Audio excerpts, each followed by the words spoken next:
welcome to Tales of Honor Podcast, a podcast dedicated to telling the true stories of the Congressional Medal of Honor.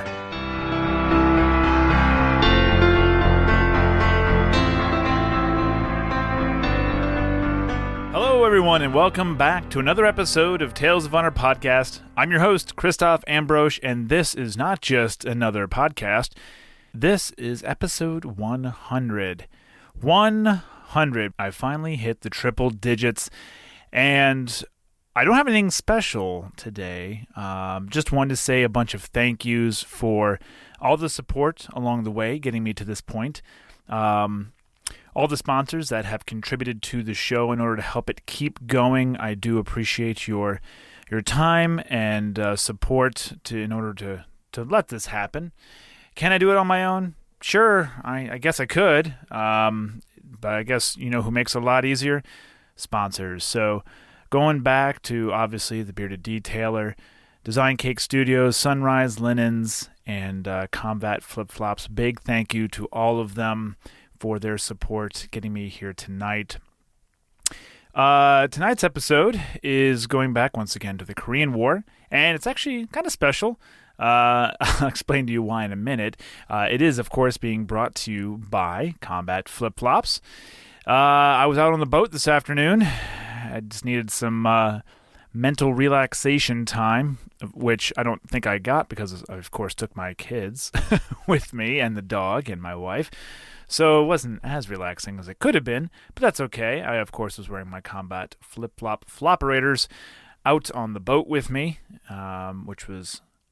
I guess it's that time of year, you know, boating during the wintertime. I have to bundle up, but it's nice having them out, having the toes out on the water today. So head on over to combatflipflops.com. That's all I should really have to say, but if you're not really sold as to why, well, it's easy.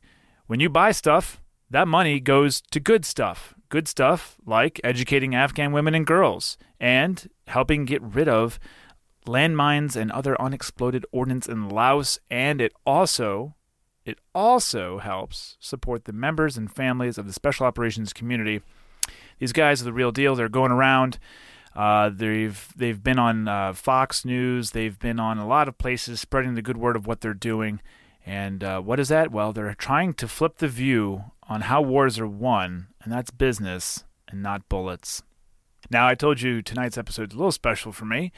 As some of you may recall, I was a tanker when I was in the Army. I was a 19-kilo and Abrams armor crew member. And tonight's episode is going to be a story about a tanker. I did not pick this. It just kind of came chronologically. But I'm very happy that a tanker gets to be episode 100. And now, a tale of honor.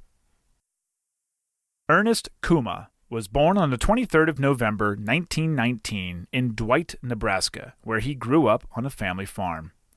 At the age of 20, Ernest enlisted in the U.S. Army and trained as a tank crew member and was assigned to the 9th Armored Division.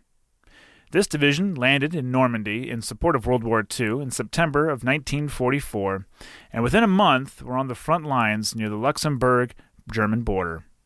With almost no experience, the 9th Armored Division was quickly involved in the Battle of the Bulge during the Germans' winter offensive. The 9th Armored Division was able to hold off the Germans long enough to allow the 101st Division to set up for a defensive of the city, which led to the Battle of Bastogne. The division was heading towards Czechoslovakia when the war ended in Europe, and Ernest decided to stay in the Army. He was moved to South Korea for occupation duties and then on to Japan for post-war occupation. By this time, Ernest was a tank commander with the 72nd Tank Battalion, 2nd Infantry Division. 2 months after the Korean War had broke out, much of the 2nd Infantry Division had been sent to Korea and ended up at the Pusan perimeter. When the North Koreans cut off the supply and withdrawal route, they were expecting a tired and worn-down 24th Infantry Division that had been fighting for months. But what they got was a fresh and ready 2nd Infantry Division.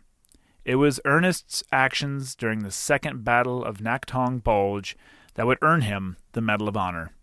The citation reads, Master Sergeant Kouma, a tank commander in Company A, distinguished himself by conspicuous gallantry and intrepidity at the risk of his life above and beyond the call of duty in action against the enemy. His unit was engaged in supporting infantry elements on the Naktong River front. Near midnight on August 31st, a hostile force estimated at 500 crossed the river and launched a fierce attack against the infantry positions, inflicting heavy casualties. A withdrawal was ordered, and his armored unit was given the mission of covering the movement until a secondary position could be established. The enemy assault overran 2 tanks, destroyed one, and forced another to withdraw. Suddenly, Master Sergeant Kouma discovered that his tank was the only obstacle in the path of the hostile onslaught. Holding his ground, he gave fire orders to his crew and remained in position throughout the night, fighting off repeated enemy attacks. During one fierce assault, the enemy surrounded his tank, and he leaped from the armored turret, exposing himself to a hail of hostile fire, manned the 50 caliber machine gun mounted on the rear deck, and delivered point-blank fire into the fanatical foe. His machine gun emptied, he fired his pistol and threw grenades to keep the enemy from his tank. After more than 9 hours of constant combat and close-in fighting, he withdrew his vehicle to friendly lines. During the withdrawal through 8 miles of hostile territory, Master Sergeant Kouma continued to inflict casualties upon the enemy and exhausted his ammunition in destroying 3 hostile machine gun positions. During this action, Master Sergeant Kouma killed an estimated 250 enemy soldiers. His magnificent stand allowed the infantry sufficient time to re-establish defensive positions. Rejoining his company, although suffering intensely from his wounds, he attempted to resupply his tank and return to the battle area. While being evacuated for medical treatment, his courage was again displayed when he requested to return to the front. Master Sergeant Kouma's superb leadership, heroism, and intense devotion to duty reflect the highest credit upon himself and uphold the esteemed traditions of the U.S. Army. You heard correctly. This fight alone resulted in 250 deaths. That is 10 more than Audie Murphy during World War II. 3 days later, Ernest returned to duty and was later promoted to Master Sergeant. Originally, his actions earned him the Distinguished Service Cross, but it was then upgraded to the Medal of Honor. On the 19th of May, 1951, Ernest and 2 other 2nd Infantry Division soldiers were awarded the Medal of Honor by President Truman in a ceremony at the White House. Ernest then served as a recruiter and then as a tank gunnery instructor at Fort Knox, Kentucky. After 31 years in the Army, Ernest retired at the age of 52 in McDaniels, Kentucky. On the 19th of December, 1993, Ernest R Kouma died at the age of 74, and he is buried in the Fort Knox Post Cemetery. And that was A Tale of Honor. Thank you. Thank you so much for listening to Tales of Honor podcast. I know some of you have been listening since the very beginning, and to those of you, I say thank you a million times. I cannot have gotten it this far without you. Here's to another 100, and another 100, and another 3,000. Please, you know the deal, and if you don't, it's very simple. Be sure to leave a nice review, a good rating, and tell a friend, tell your family members, everyone. You can see more information over on Facebook, Instagram, Twitter, and at talesofhonorpodcast.com. If you have any questions or comments, you can send them to talesofhonorpodcast@gmail.com. And until next time, I'm Christoph Ambrose. Thanks for listening.